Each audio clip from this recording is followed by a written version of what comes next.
अभी बात करते हैं हम लोग फिजिक्स की।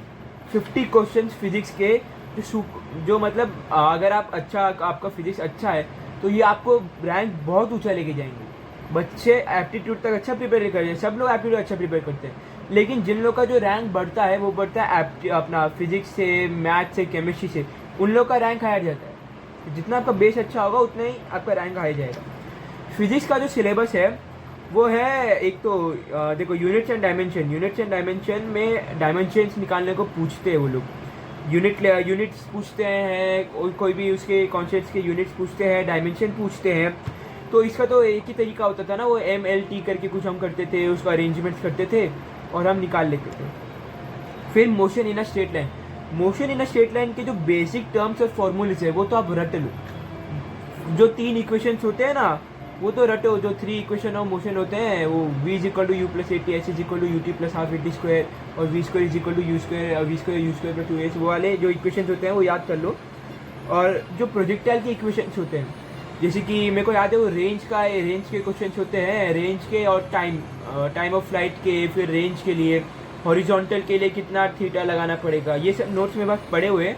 अगर आपको चाहिए तो आप बताना, मैं शेयर कर दूंगा।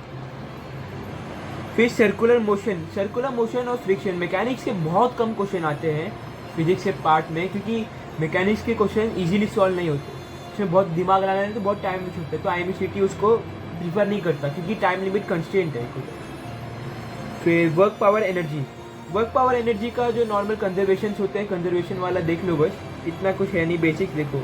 रोटेशनल मोशन का मेरे को याद है एक क्वेश्चन आया था हमारे IMCT में, जिसमें वही एक रॉड का दिया हुआ था, वो निकालना था, सिंपल क्वेश्चन था। उसका एक चार्ट होता है, एक पूरा चार्ट होता है अपना रोटेशनल मोशन का, वो ज़्यादा इंपॉर्टेंट होता है।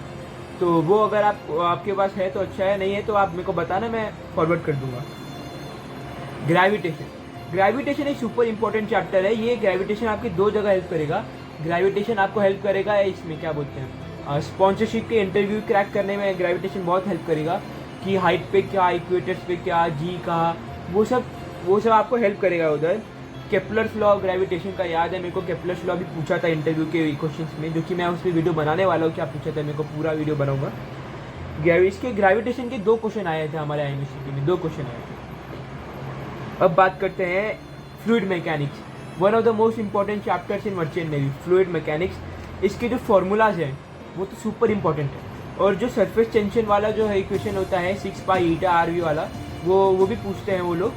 और ये तो इंटरव्यू में भी बहुत पूछते हैं कि अपना बर्नौलीज लॉ, बर्नौली इक्वेशन, फिर इक्वेशन ऑफ कंटिन्यूटी, ये सब बहुत पूछते हैं इंटरव्यू में भी।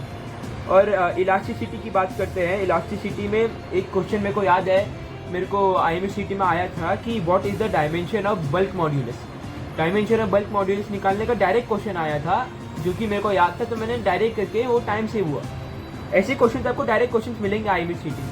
ये क्वेश्चन आपको फटाफट निकालने हैं, विदिन 5 सेकेंड पढ़ा, टिक मारा और आगे चले गए। और फिर हीट कन्वर्जेंस की बात करते हैं।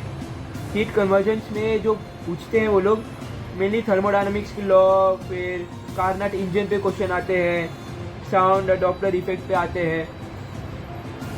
ये हो गया 11th का पोर्शन जो आता था।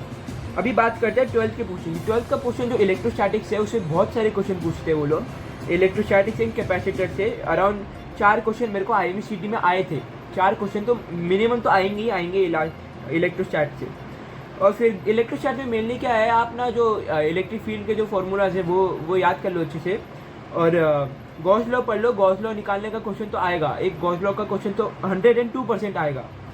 फिर बात करते हैं करंट इलेक्ट्रिसिटी की। करंट इलेक्ट्रिसिटी में आपको वो सब पता होना चाहिए, क्या V = IR वाला जो फॉर्मूला, ओम्स लॉ पता होना चाहिए। फिर उसमें जो रेजिस्टिविटी का फॉर्मूला है, रेजिस्टेंस का फॉर्मूला है, बेसिक फार्मूला पढ़ लो। और बाद में हाँ, जो सबसे इंपॉर्टेंट पार्ट है करंट इलेक्ट्रिसिटी का, वो है कि conversion of galvanometer into voltmeter, conversion of galvanometer into ammeter, वो भी सुपर इंपॉर्टेंट है। फिर मैग्नेटिक फील्ड पढ़ लो अच्छे से, मैग्नेटिक फील्ड, अर्थ मैग्नेटिज्म पढ़ लो, EMI पढ़ लो। AC सुपर इंपॉर्टेंट है। AC में वो जो आता है ना, वो वाले क्वेश्चन जो आते हैं, क्या बोल, फेस वाले क्वेश्चन, जो फेस डायग्राम बनाए, वो वाले क्वेश्चन आते हैं। और रे ऑप्टिक्स पढ़ लो। रे ऑप्टिक्स तो आता है, पूरा ही आता है, prism, TIR, optical fibre, human आई सब पूछते हैं वो लोग। और मॉडर्न फिजिक्स पढ़ लो और इलेक्ट्रोमैग्नेटिक वेव्स पढ़ लो। इलेक्ट्रोमैग्नेटिक वेव से डायरेक्ट क्वेश्चन आते हैं, मेरे को भी डायरेक्ट क्वेश्चन आता है, ये सब पढ़ लो। बाकी आपका सिलेबस डन है। Thank you.